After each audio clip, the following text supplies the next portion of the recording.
how to pass your ACCA AFM exam with some top tutor tips. Well, ladies and gentlemen, you are in the right place today if you've got your AFM exam, because I have top tutor Andrew with me today, who's going to walk and talk us through his top tutor tips that he helps his students to pass their exam. So, Andrew, feel free to introduce yourself, my friend. Hi, James. Thanks a lot. Thanks for having me on. So my name is Andrew Mower. I'm an AFM expert tutor and helping students to pass AFM for several years, which is always fun. And yeah, it's a tricky old exam, and I love giving these little tips to people because honestly, just a few little tips, if you take them on board, as you know, they can make all the difference, can't they? That gets you from that 49 to that 51. That turns your day from a bad day into a good day. Oh, So as many of these as fantastic. we can get across, the better. Yeah. Exactly, exactly. Well, we tend to not use that number 49 on the channel because if, as you say, if students follow these tips, it's going to be easier 50 plus. But let's break it down from the start. Imagine I'm an AFM student just starting out. What's your words of wisdom to help a student tick along to say, if you follow this path, you've got a very good chance of passing? Yep, it's a good question. So the first thing with AFM is it's over a long period it's best to study. So I get lots of people 4 weeks before the exam saying, "Oh, I'm interested in starting AFM," and I just go like, "It's too late." I mean, Mm, they have all the big ideas and they can study 10 hours a day, and it's just not going to help. It's a big syllabus. There's a lot to cover, and the exam is fairly unpredictable at times. Like they cover a real range of topics. There is an element of predictability, which we'll talk about in a bit, but it's there is a lot to cover, and the best way to study FM is over a longer period, a little bit each day, build up that knowledge.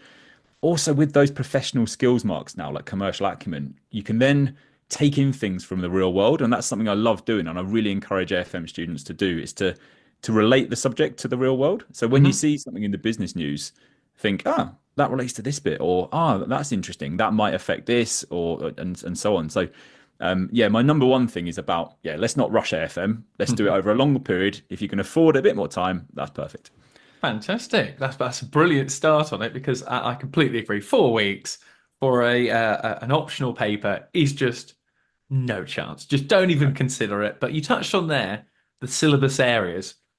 Walk and talk us through which ones are more sort of common on there. I'm sure you get it all the time, but you'll get the odd student going, Andrew, tell me what's on the exam. Yeah, yeah, sure. So there is an element of element of predictability in that there will be some financial risk management. So hedging, as people call it, which is one of those topics that people hear the word hedging and they go into a cold sweat. But honestly, once you've practiced enough hedging questions in AFM, it's fine. And I have like a bit of a pro forma you can follow and a bit of a step-by-step guide. And it does become a lot easier once you've worked at that. So some financial risk management. There'll be some investment appraisal, Hmm. like we see in FM, the underlying paper. So like NPVs are a common thing that you see. WACC makes a reappearance quite a lot as well. And then things like risk adjusted WACC and APVs. So sort of almost like it's slight variants of things that we see in FM, but just Hmm. as you can imagine at an advanced level. So Yeah. they come up a lot. And same with valuations, like business valuations, again, really commonly tested, but with more discussion parts, a bit more sort of mergers and acquisitions and reconstructions of those as well. So it's a really interesting syllabus. I do really enjoy it because it does relate to a load of stuff you see in the real world. And also it builds on that FM knowledge that people have Yeah. got or people have done it at degree level. It sort of Hmm. takes that stuff and just ramps it up, which I really like. Nice. Fantastic on there. So what if you've got a student who's maybe failed an exam, or what are the common mistakes that an AFM student tends to make if they were to fail the exam? What sort of springs to mind from students that come to you and say, Andrew, I've got a 46, 47, or I've got in the 30s or even lower. What are the mistakes that a student shouldn't make so they get a 50 plus? Yeah, it's a great question, and it's one that all students should ask and should know before they start FM and do this exam. The number one thing is about time management. This exam, as with a lot of ACCA exams, is so time pressured. You've got Hmm. a lot to do and you haven't got much time to do it. So, the number one thing when students have sat the exam, I say to them, did you finish it? Did you get through everything? And Yeah. those who say, yeah, I answered it all, it's like, right, brilliant. You've probably passed this. Like, you're probably all right because you answered everything. Again, it doesn't have to be perfect. We're not aiming for 100%. It's if Mhm. you've just done enough on everything, you'll probably be all right. So that's the number one thing is about time management. Now, how you fix that and what people need to know to avoid falling into that trap. Firstly, again, practicing questions to time. I'm sure you'll hear that over and over again, Yeah. but not everyone does it. And doing AFM questions with a timer, even if you buy like a £10 timer from Amazon or £5 timer, you don't even need to splash out, but you can just turn the thing around and you can just practice questions to time. It makes such a difference because people give themselves 2 hours. Yeah, of course you'll do well on a 25 mark question if you've got 2 hours, but give yourself 49 minutes, which is how long you've got. And that's a completely different question. So practicing questions to time is the thing that people need to do to sort of avoid falling into that trap. But also, you don't have to be a perfectionist in AFM. Like with the calculations, people get sucked in. And I often say Yeah. it's like a trap at times. Like an NPV is a prime example because there is an answer at the end, isn't there? There's a number that you're aiming for, and you sort of know that you've done everything if you get a number at the end. That's what you need. Mhm. And people almost go, right, I can't move on because I haven't got my answer. So imagine you got 49 minutes. You spent the first 35 minutes trying to get this number. You've missed the 10 mark discussion part coming up. You've Yeah. also thrown away all of those professional skills marks because you've not been skeptical. You've not used commercial acumen. So people are obsessed with the numbers. But actually, a lot of the time, if you just do your best on the numbers, make up a number here or there, just keep swimming is my little catchphrase. Just keep Yeah. going. Don't be perfect. Get us some numbers and then talk about them. Get onto that discussion part. That's what's really going to make a difference. So those people who don't pass AFM, it is often they've almost fallen into that trap of I've got to get my numbers perfect. But honestly, do your best, get onto the chat. You stand a really good chance. Brilliant. No, really good advice there. And it's always the balance in a financial management exam. There's just for expectation, there are going to be calculations, but you've got to explain what they mean and how it impacts on the business or the individual. I think I'm going to put on record, you can't pass the AFM exam just on calculations. Would you agree on that? Agreed, completely agree. Yeah, that's not going to happen. And the number of scripts you see where students have it's a great attempt at calculation, and then there's a one-liner at the bottom, negative MPV reject. It's like, whoa, you've missed the purpose of this. Mm. This is meant to be advising a company about whether they should adopt this strategy. What you've done here is giving them a load of numbers and say don't do it. But yeah, why? Like, why else? Like, how does that link to the wider business? How does that link to the wider sort of business market and everything? So, absolutely, yeah. If you just do calcs, you're not going to pass AFM. Absolutely. We had to get that on record because Yeah, yeah. otherwise, I don't think I could sleep tonight. No, no, no. Otherwise, you did briefly touch on there as well the professional skills marks. Now, do you want to sort of highlight those a bit more? Because I find that lots of students actually kind of overlook them, and they find out about them too late when they're doing mock exams, and they go through a mark scheme and they go, "Hang on a second. Look at these 4 marks here that I've just thrown away." But how do you help your students to pick up on as many as possible?